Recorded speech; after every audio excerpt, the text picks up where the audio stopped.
Acest program conține imagini care i-ar putea afecta pe spectatorii cu epilepsie fotosensitivă. It's a rough ride aboard a 737 on descent to New Orleans. We're getting tumbled around pretty good. A violent thunderstorm has caught the pilots off guard. Mayday, mayday, Tucker 110. We are in the middle of a storm. We're talking about the equivalent of an atomic bomb going off. Everything went black. All the alarms start sounding in the cockpit. We lost an engine. Both engines. With no thrust, the plane won't get far. I don't think I will make it. I don't have any power on the engines. 38 passengers suddenly face a terrifying prospect. They will crash in minutes. Look! That's where we're going to go in? You got it, my friend. Unless the crew of TACA Flight 110 can perform one of the greatest feats in the history of commercial aviation. All right. Mayday, mayday.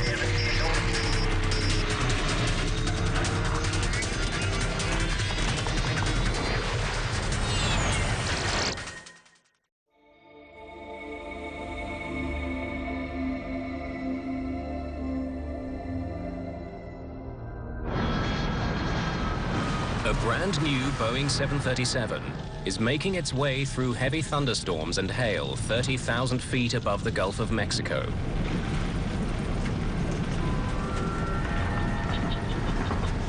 Vamos a tener mal tiempo por un buen rato. TACA Airlines is a small family-owned operation based in El Salvador. TACA Flight 110 left Belize City less than 2 hours ago, bound for New Orleans. Among the 38 passengers, Gracias. no one is more eager to arrive in the U.S. than Lee Burmeister. I'd been down to Costa Rica for about a month, and my appendix ruptured and had surgery in a small little village. It was a scary time. I was really ready to get home. The heavy weather the crew is now coping with is a big change from earlier in the flight. Yo recuerdo que era un día. I remember that it was a very sunny day when we left Belize. Everything was going well. Todo iba bien. It was just like that. It was pretty, and then all of a sudden it was the blackest sky I've ever seen in the afternoon. They're flying over the Gulf of Mexico in May.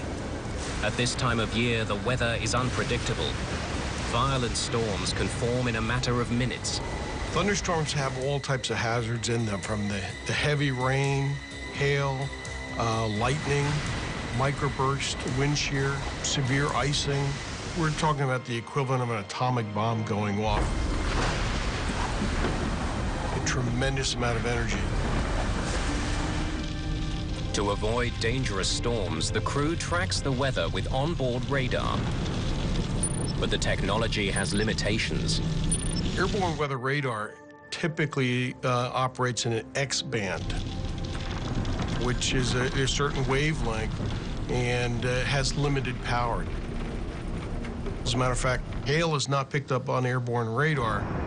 So we will sometimes get hail blowing off a storm, and yet it'll only show up as green or yellow in front of us on the weather radar, not as the heart of a red thunderstorm.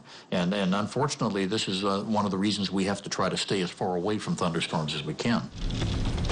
Captain Carlos Dardano was born to fly. At just 29, he is the third generation in a family of pilots. Anti-ice on.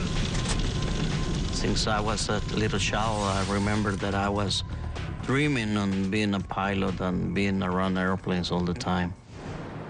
Captain Dardano has had to overcome tremendous obstacles to earn his wings. 6 years earlier, in 1982, he was flying for a small general aviation company. I was doing a little air taxi business around the country. El Salvador was consumed by a civil war, and Dardano found himself caught in the crossfire. At a little grass runway airport, I was shot by guerrillas in the face. Badly wounded, he managed to fly his passengers to safety. We just take off, and I stay really low between trees, and I flew 20 minutes back to the main airport. The brush with death cost him his left eye. I was shot over here. The bullet went through. But Dardanot did not give up on his dream. Despite his impaired vision, he went on to become a certified commercial pilot. TACA 110 runway 28, final approach course, continue inbound. Descend at pilot's discretion, maintain 4,000. Thank you, sir. TACA 110, 4,000. First Officer Dionisio Lopez has more than 12,000 flight hours. He and Dardanot have flown together many times. Captain Arturo Soleil is a flight instructor with TACA Airlines. He's on board today to observe the performance of this new plane. A 737-300 series, the jet was delivered to TACA Airlines just 2 weeks ago. This hill is going to scratch the paint. We were really worried about the paint coming off the airplane because this is a brand new airplane in the company. The 300 is the latest in the world's most successful line of twin-engine passenger jets. It's more aerodynamic than its predecessor. It also features a new state-of-the-art engine design. When you pick up a new jetliner worth millions and millions and fly it home with a brand new paint job and everything is nice and new, it's not just a thrill for the crew, it's a thrill for the airline too, especially a smaller one like TACA. This was a big, big deal. 50 kilometers from the New Orleans airport, the plane begins its final descent. It feels like you hit a wall. There was severe turbulence in the cockpit with a lot of noise, with ice hitting the airplane. Por favor, permanezca sentado con el cinturón de seguridad puesto. It was awful. Lots of lightning, and the plane was having a pretty rough trip. We were getting tumbled around pretty good.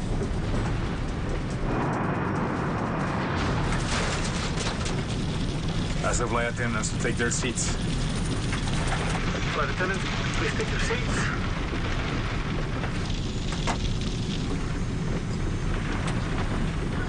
Suddenly, less than 17,000 feet from the ground, the flight becomes all the more terrifying. It was very strange because it had never happened to me before. The lights had never gone off during turbulence. Everything went black. All the alarms start sounding in the cockpit. All the instruments went out. So I hit the throttles a couple of times, trying to just go to basics, control the airplane. We lost power on the engines. Then I find out that we didn't have any power. I've got nothing. The plane has enough speed to glide, but not for long. It will rapidly lose altitude as it does. No power also means no electricity for all of the onboard systems. In the New Orleans control tower, Flight 110 disappears from radar. TACA 110, approach, say altitude. TACA 110, this is New Orleans approach control. How do you hear? Without power, communication with the plane is now impossible.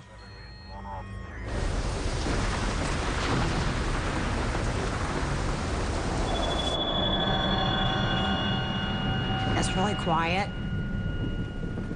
There aren't any engine sounds. There aren't any lights. It feels like you're in a dark room without any power.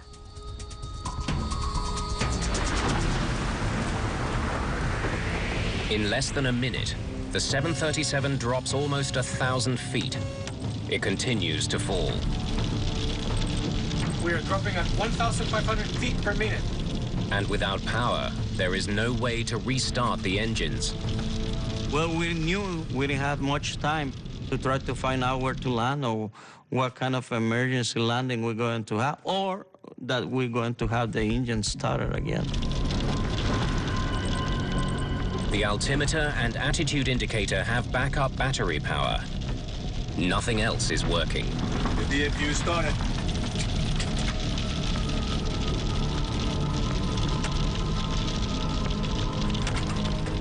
The APU or auxiliary power unit, is a backup generator that provides emergency power to vital systems. But starting it takes time. And with each passing second, TACA Flight 110 falls closer and closer to the water below.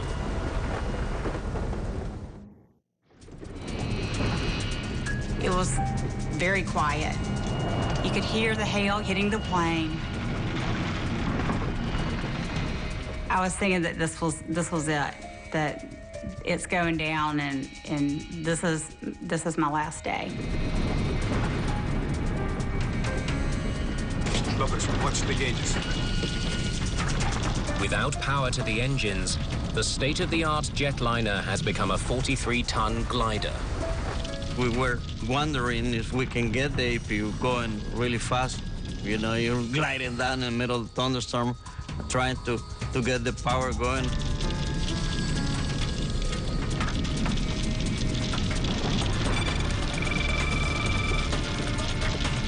The view's up and running.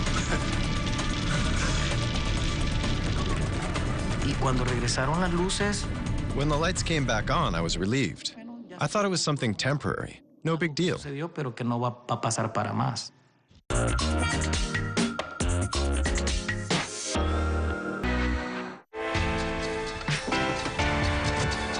Acum.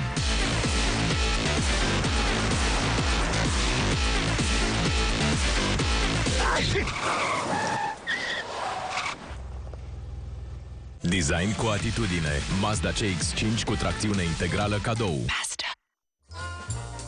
Ca să fiți în formă de dimineața până seara, luați în fiecare zi Eurovita Multivitala Z cu eliberare prelungită. Doza zilnică de vitalitate.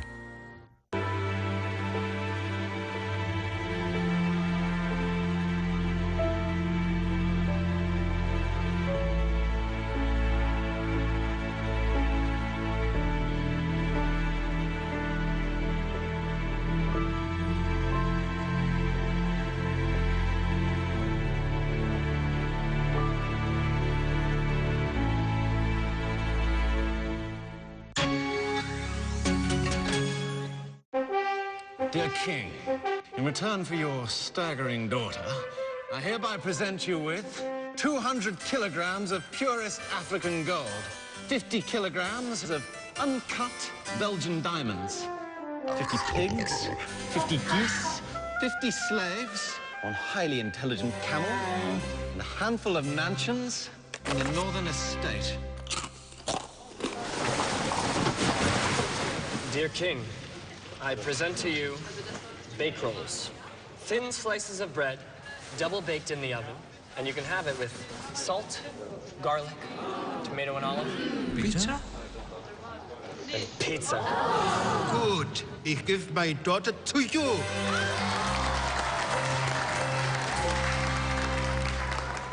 Cum ar fi să combinăm și noi lucruri ca la Mac? Mi-mi place să mă distrez. Mie-mi plac filmele de dragoste. Draga mea, ești minunată. Dragul meu, ce să zic? Mersi frumos! Viața e mai fun când faci combinații. Combo 1+1 îți dă avantaj la combinații. Doar la McDonald's. Aici ai tot ce-ți trebuie pentru o expediție. Lui îi trebuie doar atât. Hazen Odell, supraviețuitorul. În fiecare luni la 9 pe National Geographic.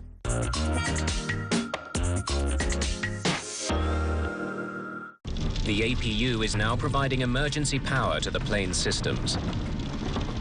But the engines are still not running.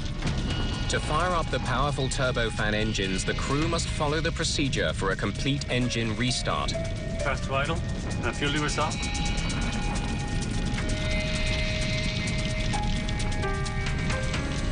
The APU can generate the power to restart the engines, but it takes time.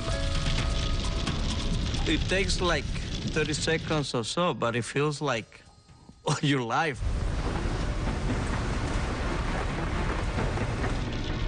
Paramedic to New Orleans. Get us out of this storm and onto our runway. Mayday, Mayday, TACA 110. We're in the middle of the storm, sir. We need vectors to the runway now, sir. We lost an engine. Both engines. Both engines, sir. Both engines. Understand both engines, TACA 110, roger.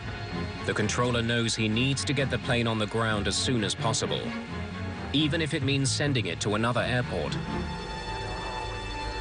TACA 110, roger. Turn left, heading 280. Vectors to Navy calendar, runway 22.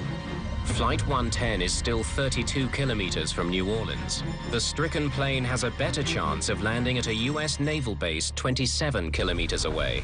But the plane will not make it to any airport unless the crew gets the engines started.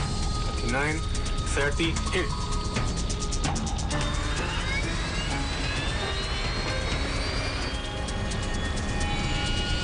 Only 5,000 feet from the ground, the left engine ignites.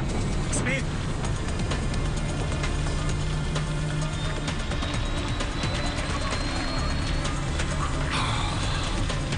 Okay, good job.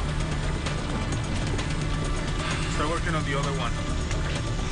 The plane can fly with only one engine, but both engines would be safer, especially in bad weather. Request a vector back to New Orleans. Okay, we have one engine back on. Request vectors to New Orleans. TACA 110, Wilco, fly heading 290. Vector around the thunderstorms to your right. Meanwhile, Captain Soleil is taking the steps to fire up the second engine. Here comes the other one. And here comes the other one. Speed. All right. And you got both of them. With both engines back, it appears the crisis is over. Okay, sir, we have both engines back now. We really appreciate what you've done for us. We are going to go down to 310. For the engines to come back on, it really didn't make anybody feel that much better. We are still in a mess. Look, I don't feel any power. I don't feel any power. Something's wrong. The engines appear to be running, but they're not providing any thrust. Sucker's not started. Then the gauges show that the engines are overheating. They're burning up from the inside. The risk of a catastrophic engine fire now leaves Dardanot no choice. He must do something no pilot would ever want to do. Shut down both engines for good. Once again, the plane is without power and falling fast. We knew that we don't have any possibility to restart the engines, and then we had to start looking for some place to land. The plane is quickly closing in on 3,000 feet. At the rate it's dropping, it won't make it to New Orleans. Okay, where do I put this thing down? Visibility begins to improve when the plane breaks through the storm clouds. But it's still raining, and Dardanot has less than 3 minutes to find a place to land. I was seeing just swampy land all over the place. New Orleans is surrounded by canals and lakes. The city is protected by a system of levees, man-made barriers designed to prevent flooding. It's no place to try to land a 737. We don't have power on the engines. TACA 110, I'm going to vector you to Lakefront Airport. You're only 11 miles from Lakefront. I don't think I will make it. I don't have any power in the engines. I guess we'll have to go down. We're going to declare an emergency. We're going to have to decide where to put this thing. TACA 110, do you have visual reference to the ground at this time?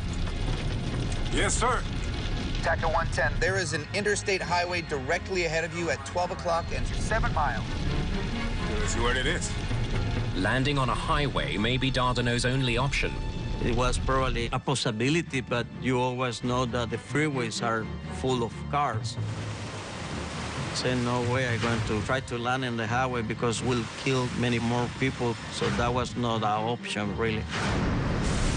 11 years earlier, a Southern Airways flight facing a similar emergency was forced to land on a highway in Georgia.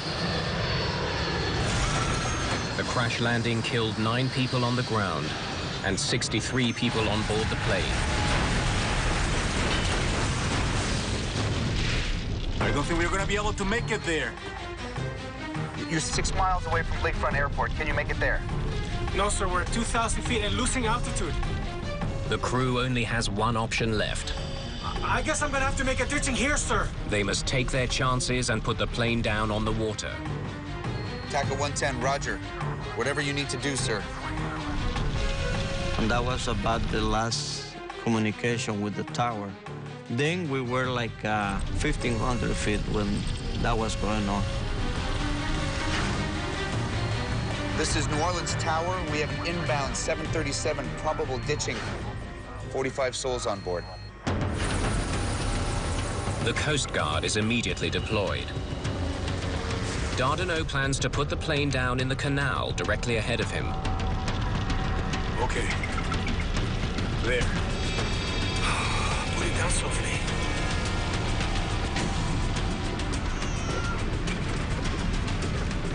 It was kind of the feeling of everyone on the plane that we weren't going to get out of this. It was a doomsday kind of feeling. And this was it. Excuse me, what's going on? Lo siento, pero no tengo más información en este momento. The stewardess's body language, I didn't even have to understand what they were saying. You could just see them in distress.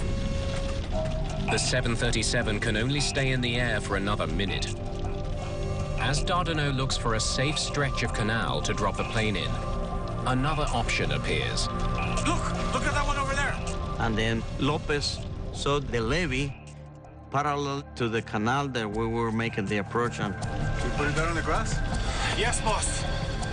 The levee is much shorter and narrower than a runway, but it looks safer than the water. That's where we're going to go in? You got it, my friend. They will have to act fast to get there. Prepare the cabin. You don't even have time to think about being scared. So I can't say I was scared. We had to start preparing the cabin. Empezar a trabajar en la cabina. La cabeza entre las rodillas y agarren los tobillos. I had to assume crash position, and it was really difficult for me because I had just had surgery. You're kidding me. And I had stitches going up the middle of my stomach. Stitches. Operation. Passengers only have seconds to prepare. Los pasajeros se tenían que quitar los zapatos, se tenían que... The passengers had to take off their shoes, their jewelry. They had to put their shoes under the seat in front of them. So we went through the whole emergency checklist. Que teníamos que trabajar. Air traffic control can no longer pick up the low-flying 737 on radar. The controller asks other planes to look for it. 6 to Kilo Alpha. If you could check your east just slightly to the south 3 to 4 miles, we lost an aircraft down there, 737. If you could let me know what you see. Roger. Kilo Alpha to 6. I'll see what I can do.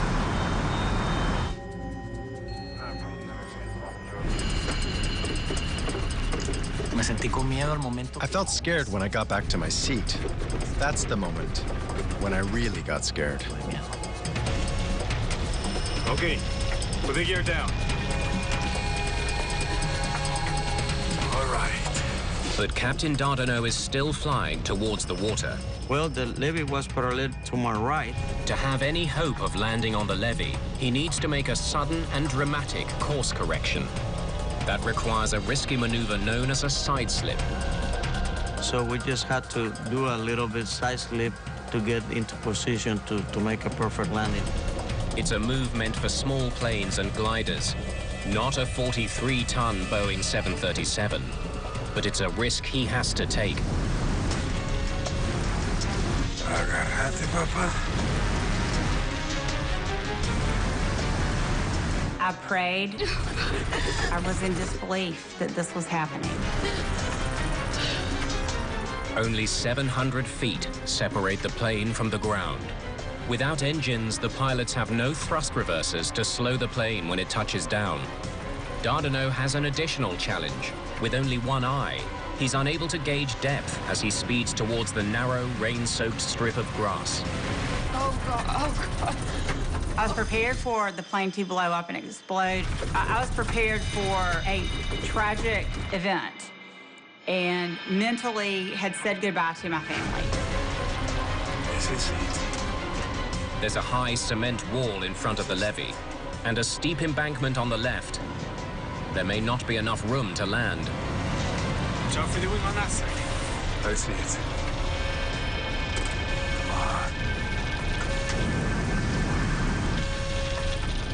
Aquí te tengo, baby. Aquí te tengo.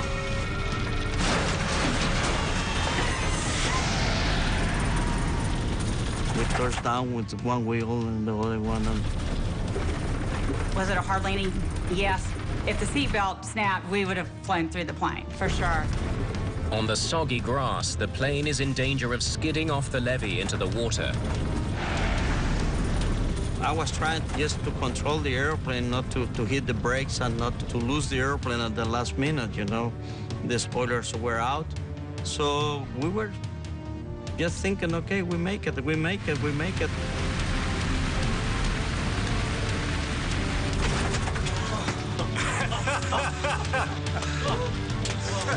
Very good. Very good. Very good, Charlie. Very good, my friend. I was surprised. It was a hard landing, but it was a nice landing. Just to be alive.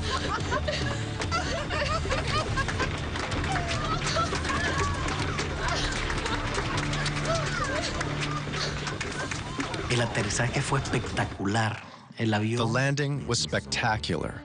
The plane landed so smoothly. There wasn't even a bit of turbulence. No hubo ninguna ni media turbulencia. A perfect landing. Perfecto. And that was, I think, the most beautiful landing that I ever made. When I looked out my window, there was no fire. So I immediately opened the door and deployed the slide. Salió el tobogán. Rápido, por la salida más cercana. They told us to get off the plane, that the plane was going to blow up.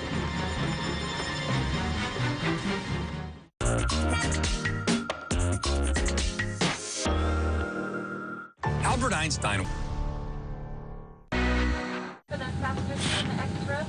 Mă scuzați, și-a pierdut cineva cheia de la mașină? Da, este a mea. Oh, n-aș fi crezut. Puțin cred, înainte să o conducă. Opel Insignia cu IntelliLink. Surpriza din clasa business. Cu atât mai mult cu cât ai 0% dobândă pentru Insignia și Astra Sedan prin Impuls Leasing.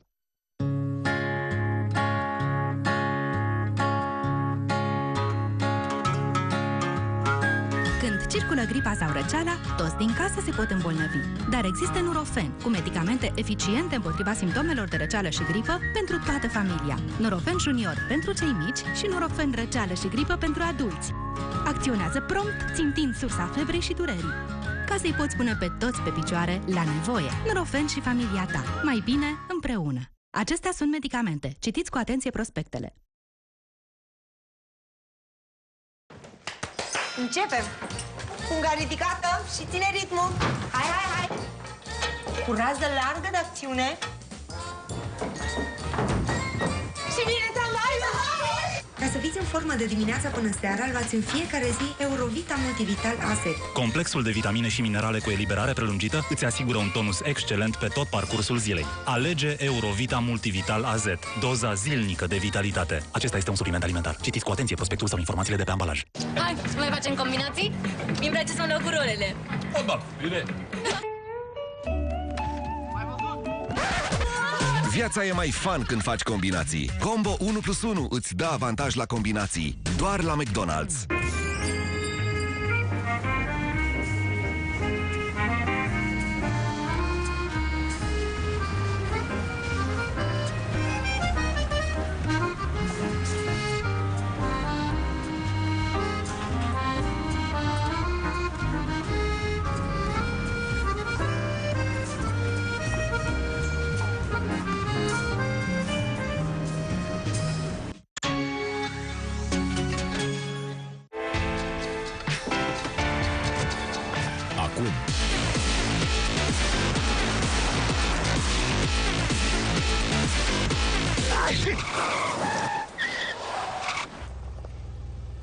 Design cu atitudine. Mazda CX-5 cu tracțiune integrală cadou.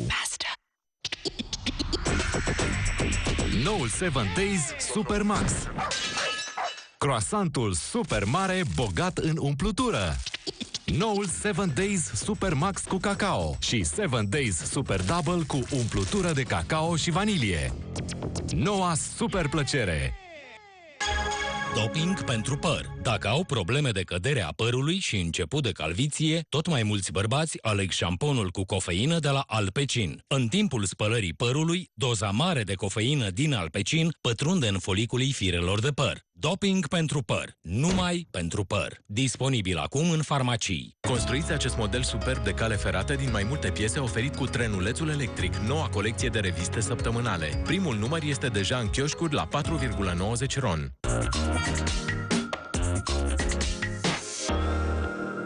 The New Orleans controller has no idea what has become of TACA Flight 110. Another aircraft relays the news to the tower. Kilo Alpha to 6. Everything looks okay. Looks like you did a pretty good job. They made it. You're not going to believe where they are.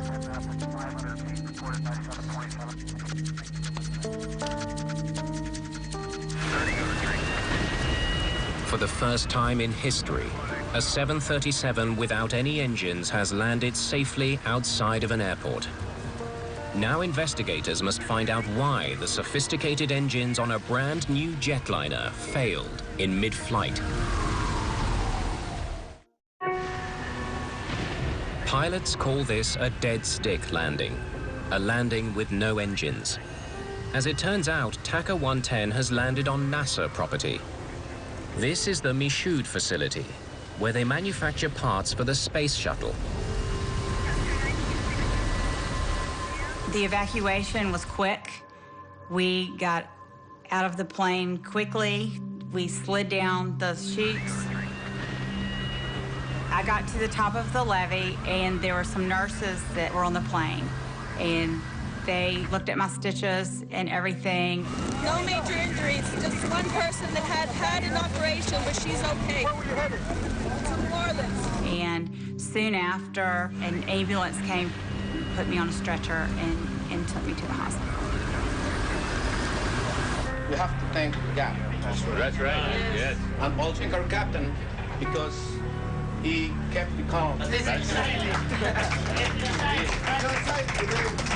I'm going to talk to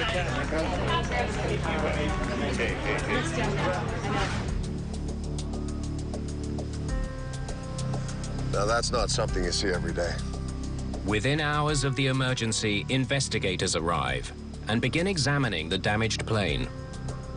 To end up with a jetliner sitting on a levee, having landed there, being perfectly intact, is almost an unbelievable sight. It's beyond incredible. There's a couple of questions for you, but first thing I'd like to say is, nice landing. So, tell me, when did the engine trouble start? Investigators meet with the crew right away. They want to know exactly what was happening when the engines flamed out. We were descending through 16.5 when both our engines flamed out at the same time. That both of them coming apart at the same time is an infinitesimal possibility. This plane was powered by one of the most advanced and widely used jet engines on Earth, the CFM56. It powers not only the Boeing 737, but Airbus and military planes as well. The CFM56 is just a marvel of current engineering aeronautically. There are thousands and thousands of them out there, and they almost never, ever fail. But 2 CFM56s had failed on this one plane alone. Investigators desperately need to know why. I haven't flown through too many storms that intense. They turn their attention to the weather conditions. It's considered a very rare occurrence for engines to have flamed out in flight. And therefore, the concentration was on what possibility would cause this. Is there an environmental effect since they were flying through rain and hail? Tell me about the storm. The winds were fierce. There was so much rain and hail, we could barely see out the window. Dents in the fuselage revealed that the plane was struck by hail almost an inch in diameter.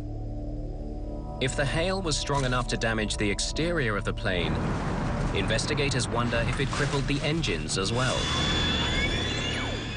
A turbofan engine is made up of a system of fans and blades. A large fan brings air into the engine. A series of blades compresses the incoming air, which mixes with fuel to ignite, spinning the turbines deep inside the engine. The first thing you look for is to find the parts and then look in the front and the back of the engine to determine if there's damage that might explain something has gone in the engine or something has broken inside the engine. To peer inside the engine, they use a borescope. This is where you put the little TV camera on the end of a scope of some sort. You can look in the internal hot section of the engine and see what they could see. No hail damage to the compressor that I can see. Keep going deeper. Let's see what's at the center. But the turbines deep inside the engine are charred. This. Turbines are almost completely melted. When the engine overheats, if the overheat is allowed to occur long enough, then it will cause melting of the turbine blades. So when did you get the temperature warning? The engines started to overheat right after we started them. And the damage to the turbine, which is the melting of the blades, means that you can no longer produce thrust out of that engine. The charred turbines do not explain why the engine stopped working in the first place. For some reason, Flight 110's engines had quit, restarted, and only then burned up. But before the search for answers can continue, investigators are confronted with another problem. The plane is starting to sink.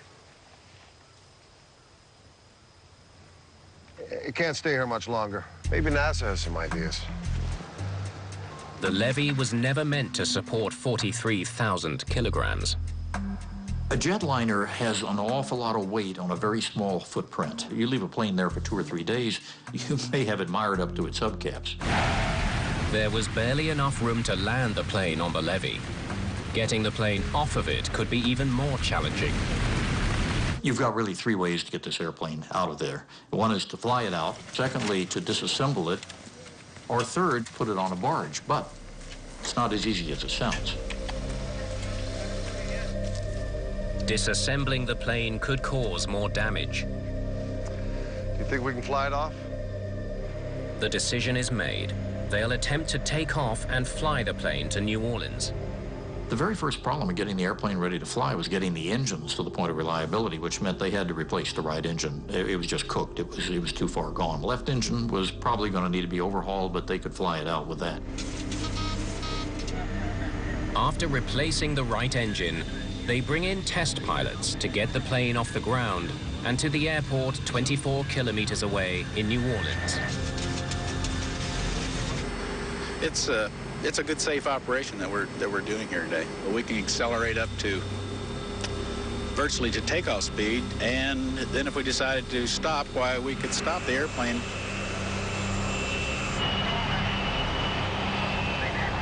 With no passengers and very little fuel to weigh the plane down, it reaches takeoff speed in just 365 meters. The investigation at the emergency landing site comes to a dramatic end.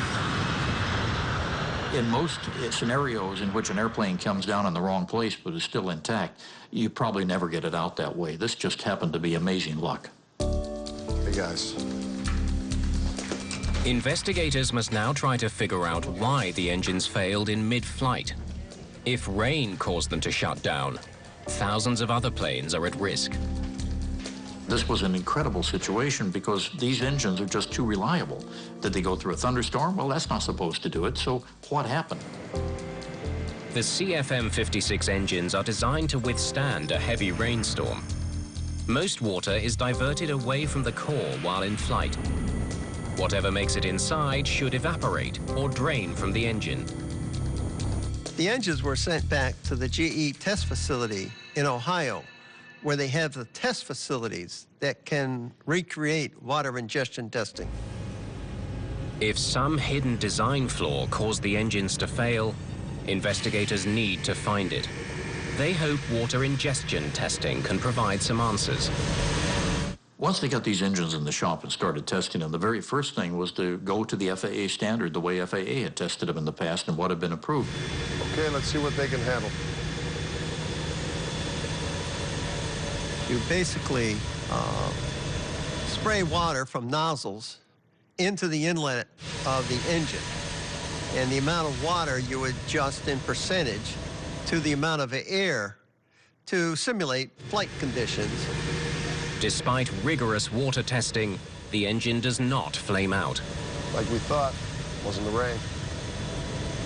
Nothing went wrong. The engine continued to run. So obviously something else had happened. So they needed to examine this in much more detail. Was there something more severe about the weather? We lost an engine. Both engines. Both engines, sir. Investigators study all available data on the storm that somehow brought down TACA Flight 110. That was more than a thunderstorm, it was a hailstorm.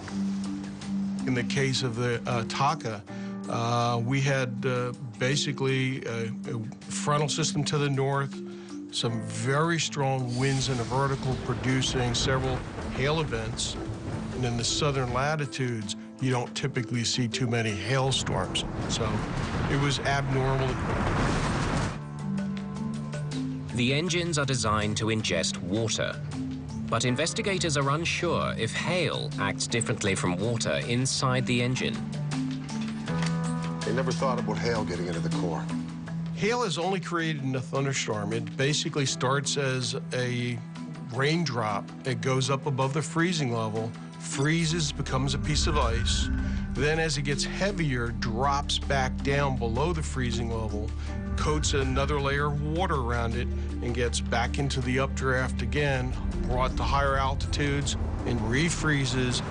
So hail is multiple layers of ice that forms on a particle. Investigators learned that the engines were designed to withstand the impact from hailstones of a certain size. The FAA standards called for a mixture of hail sizes of 1-inch and 2-inch diameter balls. Some of the hail TACA 110 encountered was smaller than that. Those smaller pieces of hail could make their way through the fan and compressor blades, accumulating deep inside the engine, where they would melt. Hail was considered to not be a factor in the center core, but if it had been, what would it look like? Investigators calculate the amount of hail that could have entered the engine core. They then estimate the volume of water the melting ice would have produced. That's substantially more water. Investigators want to know if this excess water overwhelmed the engines and caused the failure. Okay, let's try more water and see what happens. They perform another water ingestion test, this time adding even more water to account for the hail inside the engines. So if they used enough water to emulate that, maybe they could make it fail. Well, they tried using a high speed on the engine, and still it wouldn't fail.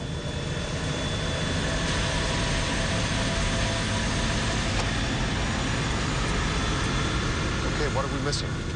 Or whether there's something unique about the engine operation itself that might have contributed to the engine losing power. Engine performance figures from the flight data recorder give investigators a new lead. Just before the flame-out, engine power was down to 35%. TACA 110 runway 28. Final approach course, continue inbound. Descend at pilot's discretion. Maintain 4,000. Thank you, sir. TACA 410, 4,000. They had just started their descent. Thank you, sir. TACA 110, 4,000. As the plane began its final approach to New Orleans, the engines automatically reduced power to slow down for their descent. At a lower power setting, the engines may not have been able to handle as much water.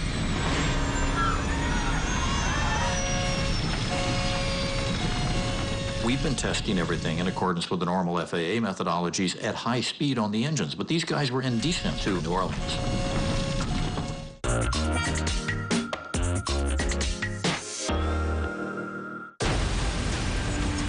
Martori de necrezut la accidente să-ți rupă inima. Dezastre în aer, serie nouă, în fiecare joi la 9 pe National Geographic.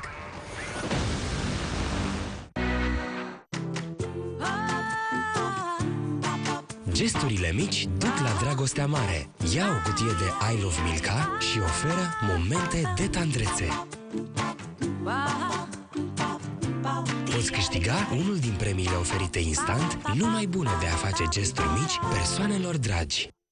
Chiar și o minte strălucită poate fi afectată de gripă sau răceală. Nu lăsa simptomele să-ți afecteze concentrarea. Coldrex Max Grip Lemon. Concentrația maximă într-un singur plic. Tratează simptomele gripei și răcelii pentru a-ți limpezi mintea ca să redevii tu însuți. Coldrex Max Grip Lemon. Învinge simptomele gripei și răcelii. Păstrează-ți mintea limpede. Acesta este un medicament. Citiți cu atenție prospectul. Fiind profesor, privesc lumea în mod diferit. Poate nu realizați, dar avem mușchi inclusiv la nivelul capului. Aici. Când aceștia devin tensionați, pot provoca majoritatea durerilor de cap. Nurofen Express Forte acționează asupra mușchilor tensionați pentru a calma rapid durerea de cap. Țintește sursa majorității durerilor de cap cu Nurofen Express Forte. Acesta este un medicament. Citiți cu atenție prospectul. Dear King, in return for your staggering daughter, I hereby present you with 200 kilograms of purest African gold, 50 kilograms of uncut Belgian diamonds, 50 pigs, 50 geese, 50 slaves, one highly intelligent camel, and a handful of mansions in the northern estate. Dear King, I present to you bake rolls. Thin slices of bread, double baked in the oven, and you can have it with salt, garlic, tomato and olive. Pizza? And pizza. Good. Ich give my daughter to you.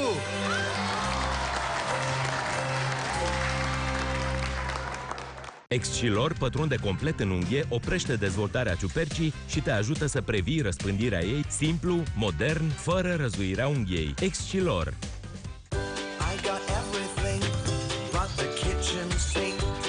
Fiecare rază de soare e un motiv în plus de bucurie. Natura în jurul tău roiește după buna ta dispoziție. Micile bucurii merită culese și încercate. I love my country. Umplutură fină de lapte, cereale crocante, toate acoperite în ciocolată delicioasă. Kinder Country. I love my country. Bărbații trebuie să fie pregătiți pentru provocări. Nou Nivea Men Cream. Absorpție super rapidă, fără urme grase. Și ești pregătit în câteva secunde. Te simți bine în pielea ta exact atunci când ai nevoie. Bărbați, asta e crema voastră. Încercați-o. Unealta ideală pentru mâini, față și corp. Nivea Men. Totul începe cu tine.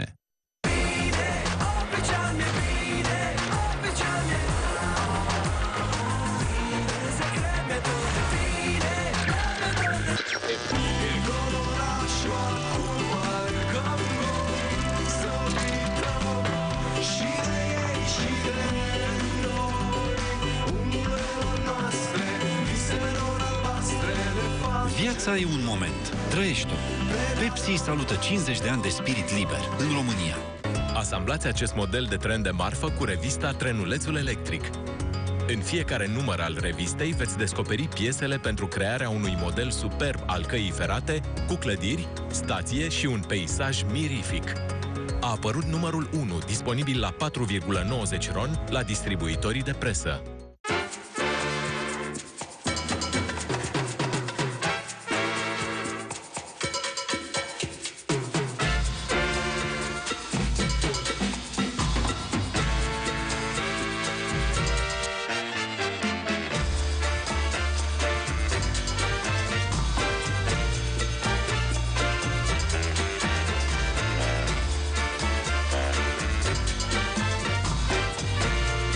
7 Days Mini Croissant, cel mai bun prieten al cafelei.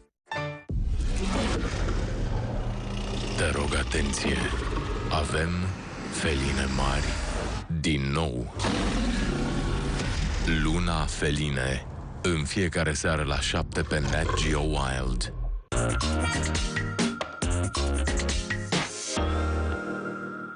They repeat the test, this time with less power to the engines. So we want to see what happens when we add the same amount of water, but with the engines powered down to 35%, okay?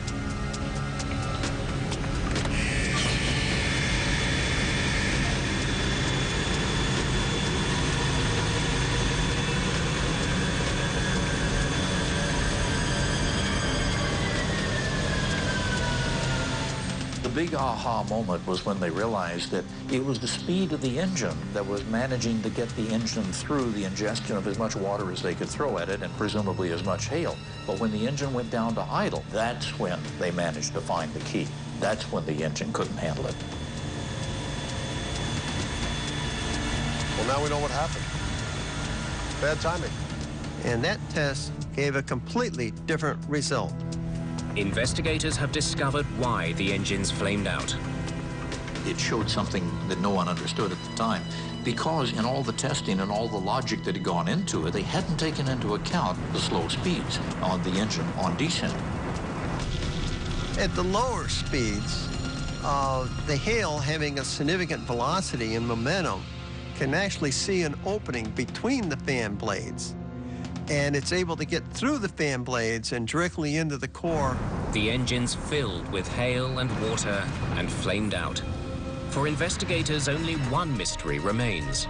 Look, don't feel any power. What went wrong after the TACA crew restarted their engines? The sucker's not started. Why did they overheat and fail?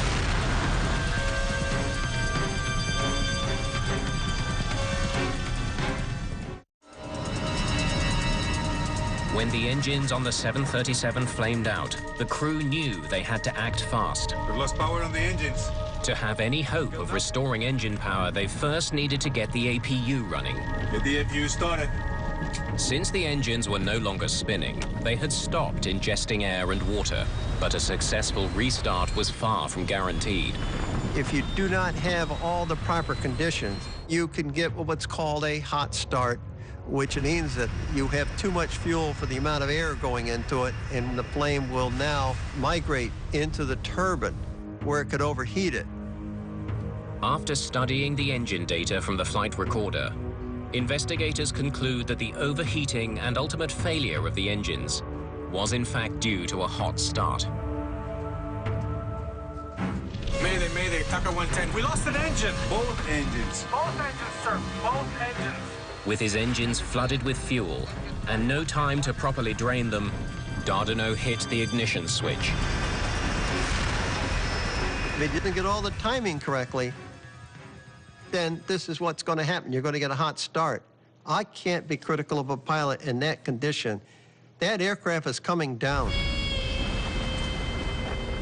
Rain and hail from an intense storm crippled a modern passenger jet and nearly led to disaster.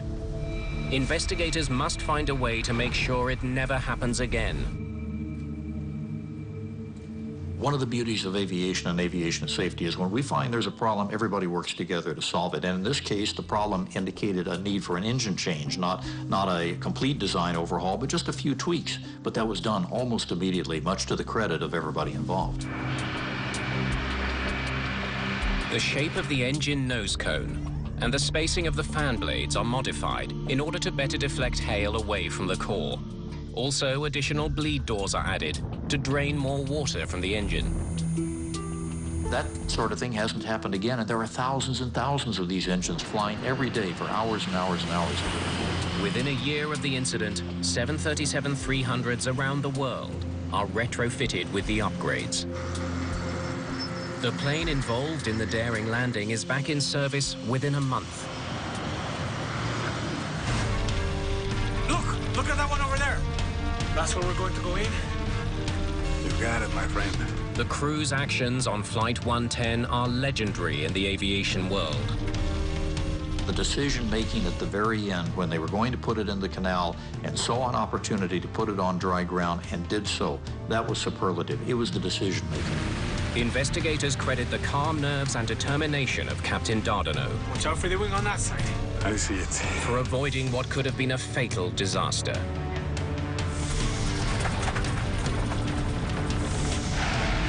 Captain Carlos Dardaneux is dubbed a hero in the media. Passengers that day were overjoyed. Dardaneux and his crew kept the calm. And because of that, 45 people who rode that plane are alive today.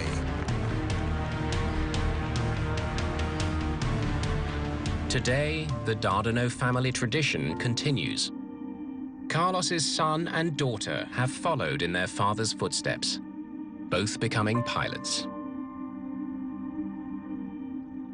At the beginning, I was mad when I was shot. I lost part of my vision, and then I had this accident that everything went well. And 20 years later, I have a career, I have a good life, and life is for a reason is for life.